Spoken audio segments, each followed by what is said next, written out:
No vídeo de hoje, eu quero começar por uma cena que todo mundo conhece, mesmo quem não sabe explicar.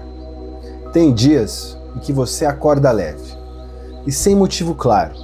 No meio do dia, a cabeça pesa. Uma hora você pensa bem, outra hora pensa mal. Uma hora está animado, outra hora desanimado. E quando tenta apontar a causa, é como se a vida tivesse mudado de vento sem te avisar. Salve, eu sou Luiz Rodrigues, estudante do livro Universo em Desencanto. E no vídeo de hoje, a gente entra no capítulo As Influências dos Habitantes da Baixa Atmosfera. E esse é um capítulo que, na minha leitura, dá nome a essa oscilação interior que a maioria vive, mas poucos conseguem organizar com clareza. E o texto diz que os viventes do universo estão sujeitos às influências do povo da baixa atmosfera. Sim, esse vácuo imenso que na linguagem do livro fica entre a Terra e o Sol. E ele liga isso a uma consequência muito concreta: a falta de equilíbrio.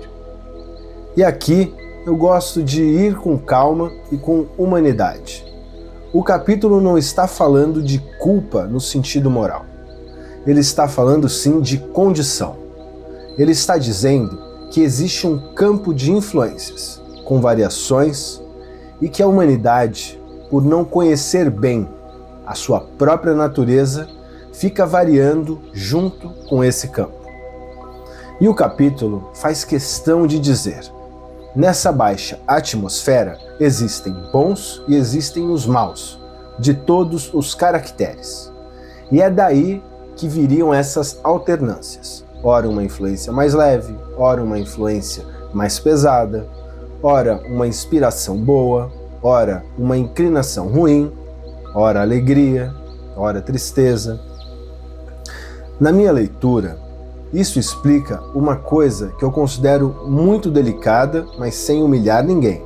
A instabilidade do vivente não é só falta de força de vontade. Muitas vezes é falta, sim, de base. Porque quando falta base, o vivente vira um rádio sem sintonia firme. Capta tudo. E captando tudo, oscila. E aqui eu acho que dá para construir uma ponte bonita, com respeito, sem confusão. Em tradições transcendentes, e especialmente no Brasil, muita gente usa palavras como vibração, sintonia, influência, amparo para falar desse mesmo fenômeno, mas de uma forma diferente. O que o livro faz aqui é usar a linguagem dele: baixa atmosfera, habitantes, influências. Mas o ponto humano é reconhecível. Existe um campo invisível aos olhos, mas que sentimos com o coração, e que mexe com a nossa vida interior. E quando o vivente não tem eixo, ele se torna refém dessas alternâncias. O capítulo então diz que, por estarem sujeitos a essas influências, os viventes não têm estabilidade, variando de pensamentos e atitudes constantemente. E isso ajuda a entender por que tanta gente vive sem conseguir regular por dentro. Quer melhorar, mas não sabe por onde começa a melhora real. E aí, o texto, digamos, aperta mais um pouco. Ele afirma que por não terem o verdadeiro conhecimento do que é o mundo, do porquê assim são e do que são, o vivente acaba implantando sofrimento no presente e nos dias vindouros, repetindo, sem perceber, um mesmo padrão que já repetiu no passado. Veja, eu entendo isso como um aviso prático. Quando a pessoa não sabe o porquê ela vive no efeito. E viver só no efeito é cansativo, porque a vida vira uma correção infinita. Remenda aqui, apaga incêndio ali, recomeça amanhã e a raiz continua sem nome. Depois, o capítulo diz algo que eu acho muito importante tratar com bastante doçura. Ele afirma que, por serem desconhecidos da própria natureza, quanto mais os viventes fazem para andar melhor, mais tudo vai a pior. Mais desentendidos ficam, mais o sofrimento aumenta. Veja, aqui eu não leio isso novamente como condenação de ninguém. Eu leio sim como um retrato de uma experiência comum aqui no universo material. Porque a pessoa tenta melhorar com as mesmas ferramentas que já a desequilibram. Tenta sair de um redemoinho batendo mais forte dentro do redemoinho. Ou seja, o que o texto menciona é que alguns, entrando pela porta da espiritualização, já ficam perto de outra, a do astral superior. E eu leio isso com muito respeito. Há um esforço sincero, sim, em muitas vidas de buscar elevação, o bem, disciplina interior. E o capítulo reconhece que existe um caminho de refinamento, de preparação. E eu faço um registro bem respeitoso, porque no Brasil, muita gente, mas muita mesmo, encontra, por exemplo, no Espiritismo e em tantos outros caminhos, uma escola de consolo, responsabilidade, caridade e reforma íntima. E está tudo certo. Quando isso é vivido com humildade, é bonito de ver. E a seguir o texto reforça o eixo da obra, que existe um caminho apresentado como direto para chegar à planície racional, que é através da imunização racional. E a parte mais dura do capítulo, na minha opinião, vem quando ele fala que há viventes que abraçam somente o povo mau e perverso da baixa atmosfera, tornando-se vingativos e sim, malfazejos. Aqui eu, como estudante de cultura racional, prefiro ler isso, digamos, sem aspereza.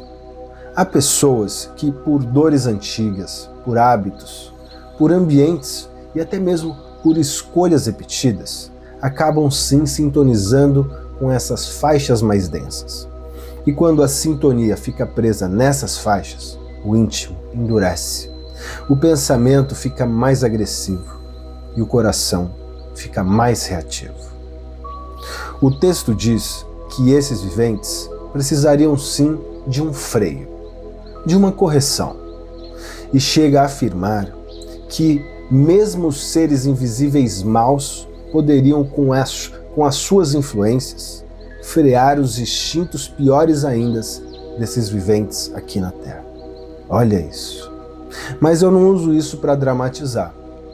Eu uso isso para sublinhar o meu entendimento de uma mensagem de fundo, que o ser humano sem eixo pode descer muito. E por isso o livro reforça tanto em base, leitura, orientação. Porque na visão do livro, a vida interior precisa de direção, não só de vontade. Sendo assim, se eu tivesse que resumir o espírito deste capítulo numa única frase, eu diria o seguinte: o vivente oscila porque vive sujeito a influências. E o caminho do equilíbrio começa quando ele ganha uma base firme, quando ele ganha a base racional, a energia racional, para não variar conforme a corrente de cada minuto, de cada hora e de cada dia. E antes de terminar, eu quero te deixar um convite com muito carinho. Visite o site oficial da Cultura Racional, www.culturaracional.com.br, e ali você encontra de forma simples e acolhedora uma apresentação da proposta da cultura racional e dos conteúdos centrais da obra Universo em Desencanto. Na seção Definição, por exemplo, você pode conhecer com mais clareza como a cultura racional é um conhecimento da origem do ser humano, de onde veio o ser humano, como veio, por que veio e como é o retorno à nossa origem, o mundo racional. O site também mostra como o ser humano voltará ao seu verdadeiro estado natural, de ser racional, puro, limpo e perfeito, se ligando ao seu verdadeiro mundo de origem, mundo racional, por meio das mensagens do Racional Superior publicadas nos livros Universo em Desencanto. Se esse chamado tocar o seu coração, o próprio site também oferece um caminho simples e bastante prático para você encomendar online o seu exemplar na seção Pedido de Livros. Eu agradeço imensamente a sua atenção e nos vemos no próximo vídeo. Salve!